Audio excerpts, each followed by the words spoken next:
Praise be to God, there is no other God except God.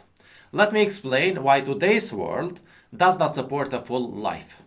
But before I do that, let me define what I mean when I say full life. When I say full life, I mean having all the human experiences which were properly designed by God. And that includes being born, having a full family while you grow up, father, mother, brothers, more than one, sisters, more than one, learning the language from your mom, never having to learn a second language. One language is the natural way. Growing up with your favorite food, which your mom gives you, and never having to change it. Never having to experience the stresses of going to school and all those assignments. Or staying away from your family while you are at school. As soon as you reach puberty, a spouse is already brought to you by your father, and it's nothing less than what you wanted. And you having space already to live. No renting of houses.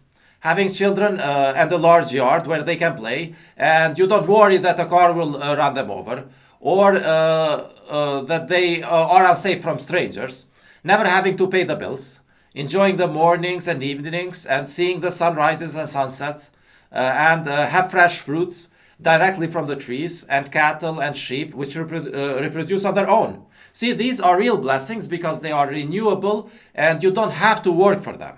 A sheep produces many sheep, and you can eat some of them, and there are still enough sheep left, because the remaining sheep will produce more sheep. But tractors do not produce more tractors. A car does not produce another car. To have them, you have to work to such an extent where the work you put in is always equal to the benefit you get out of it. Someone might say, well, if the costs and benefits of these artificially created things are always the same, why bother doing them? Well, we have no choice now. It's too late to go back. Let me explain. Let's say that we lived in the time of Adam and we were fully blessed without working.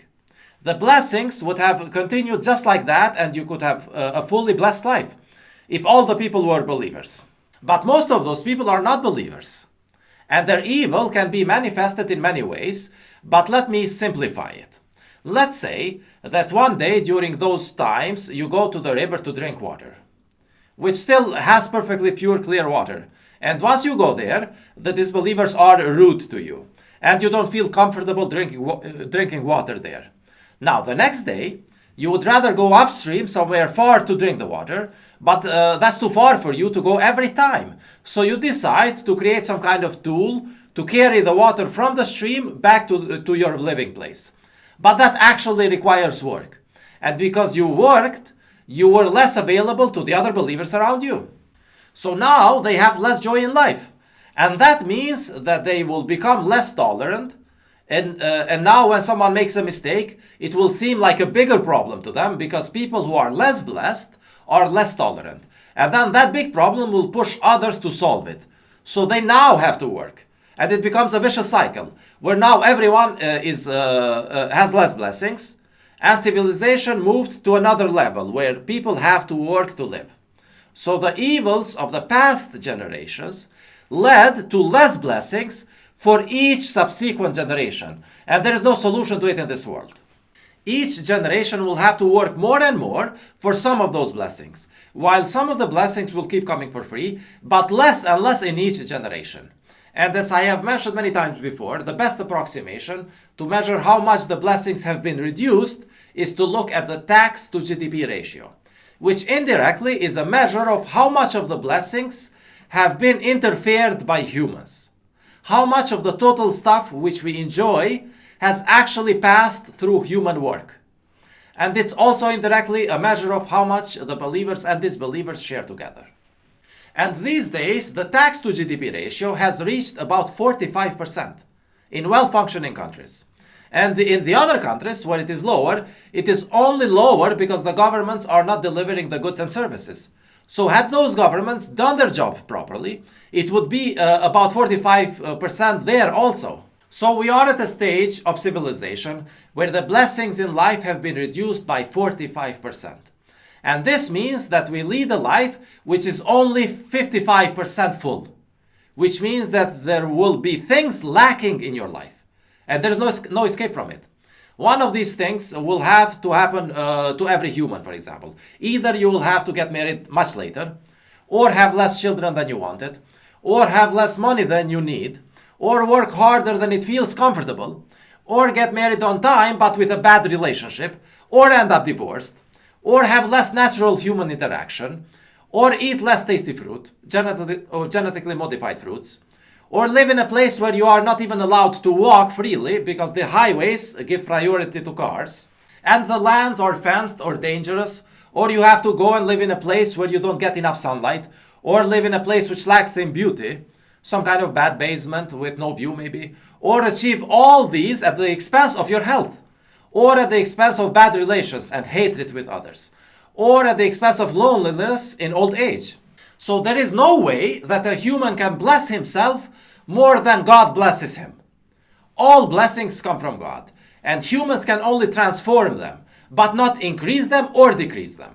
And for this generation, God is releasing only about 55% as much blessings as he released for the generations before Noah. Which is why the Quran says that the previous generations were more blessed and stronger. They had a fuller life with richer experiences. So how do we deal with it? What should we do? There's nothing we can do. But since the limitations to those blessings have been caused artificially by previous humans, we are allowed to compensate for it artificially. We can just choose to escape reality with artificial things.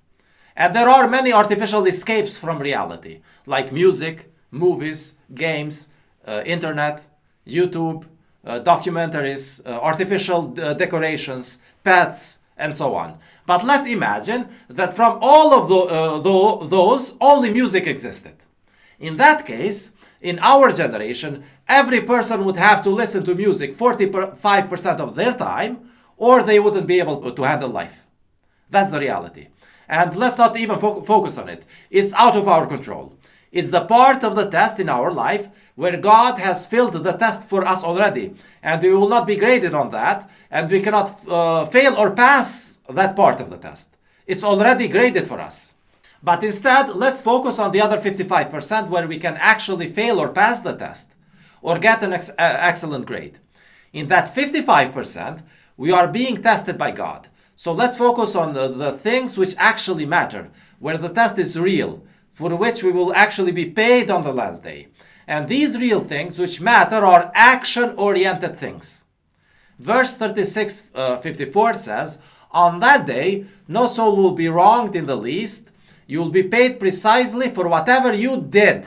So we will get paid for the things we did, and not for the things which were done to us, for which the treatment is mental escape from reality. And about 45% of our life has already been done to us. Even if we don't know it, and even if we don't want to be part of it, it's done to us, and there's no escape from it. But for the rest, the 55% remaining aspects of our life, we are also the doers of things. Of course, ultimately God does everything, but he lets us participate in some of those deeds in order to test us.